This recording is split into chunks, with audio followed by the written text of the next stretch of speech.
Hello, I'm Mary Leonard, and I want to tell you today about my program called Mariahsachin, and it's painting in the spirit. I learned how to do this when I was 12 years old, and I've been teaching it for a really long time. Right now, I have a class going, and we're working through the first 10 chapters of Genesis. It actually took me 10 years to work through the Ten Commandments, along with some other scriptures along the way. So it can be fairly quick. This class is a 10-week class. We're not doing a chapter a week, we're doing a partial chapter a week, and sometimes we will do a whole chapter a week. Um, so I just wanted to kind of tell you what we do.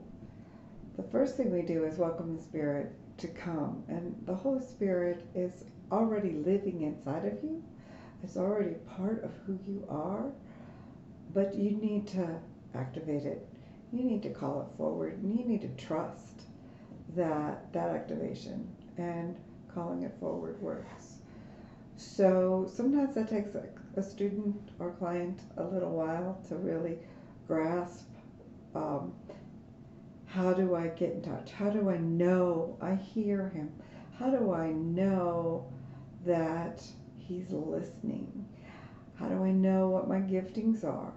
So these are a lot of questions that new students have, and a lot of students are more afraid of, what if I really do hear? Are they going to think I'm crazy? What if I say something wrong? What if I do something wrong? And that's really not a question.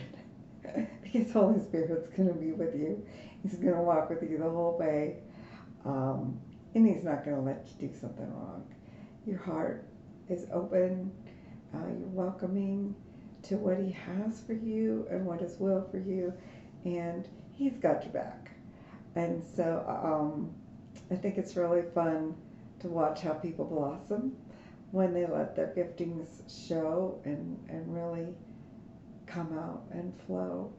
So I think the first thing is to pray, to welcome the Holy Spirit. Holy Spirit, you are so welcome here. And a lot of times I'll tell my students, don't close your eyes. Because if you're praying for someone, you're closing your eyes and something's going wrong, you need to be there. But if you're all alone, or if you're in a group of people where you pretty much are trusting, close your eyes. So I'm going to close my eyes now. Dear Holy Spirit, come and please work with us and show everyone how to know, to see, to feel, to hear, and to trust you. And we just welcome your Spirit to come and to play with us and to co-create today. One of the exercises I like to do is to send people home and ask them to ask the Spirit to tell them something. Questions are really more important than the answer. And if you're not questioning Holy Spirit or looking for his hand or his miracles or his miraculous workings, you're not going to see them. Because it takes a lot of faith. Of course, not more than a mustard seed, but a lot of faith to look and know when to activate. So I just got done watching an excellent movie called Breakthrough. And it reminds me of a time when I was really young. I was about 4. And there was a miracle in my family. And it was very similar and even in the same town as this miracle that's in this movie. My sister had a catastrophic injury. She fell out of a third floor window onto concrete. And that was almost 60 years ago. And she survived because God created a miracle. At that time, in that age, if you hit concrete coming out a window at 3 floors when you're less than 2, you didn't survive. But she did, and she's still alive today. So one of the things that happened in that miracle was my parents asked Holy Spirit to come. They were very charismatic Catholics, and they believed beyond a shadow of a doubt that God was not going to take this child, and she was going to be 100% well. Granted, all the way to the hospital, they talked with her, they encouraged her, they told her, you're not going to die, everything is fine, they're going to fix you, and they were holding her brains in their hands, her eye in their hands. They knew that practically every bone, which they did confirm almost every bone in her body, had broken.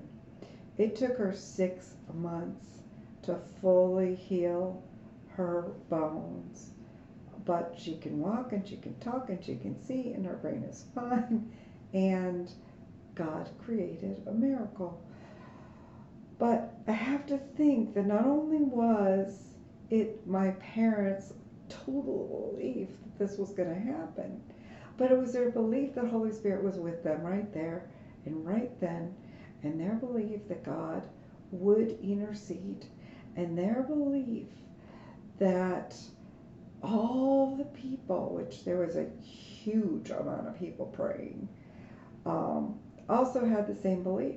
And when my mom activated her prayer chains and my father activated across the country his prayer chains, and there was vigil after vigil, day and night and day for weeks.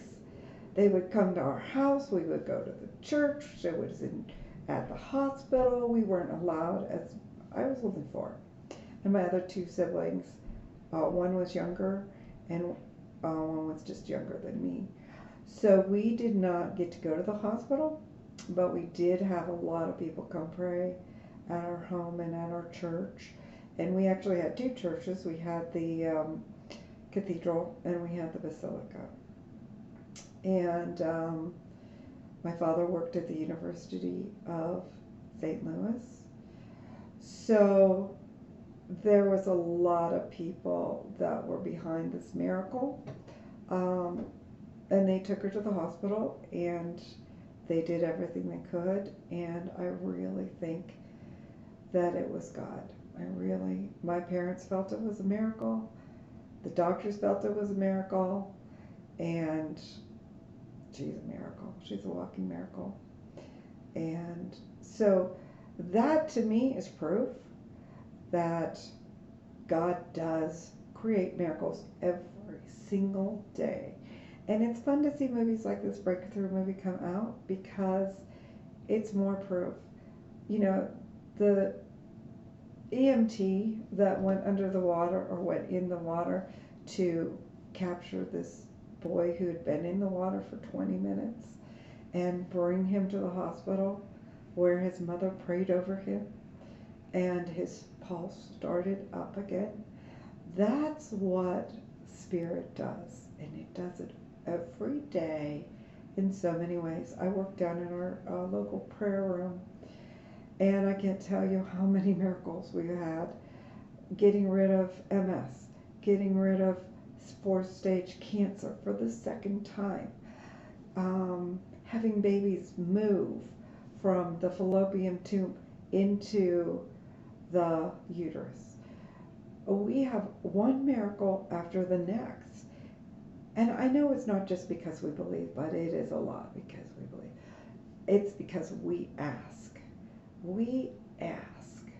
We ask for a miracle. We ask to see. We ask to know. We ask to feel. God, tell me something. God, show me something. God, give me a dream. God, give me a vision. And when you step out in that faith to say, okay, I see it. I know it. I see it. And then you have other people saying, yeah, you're right. That reinforces what you're doing.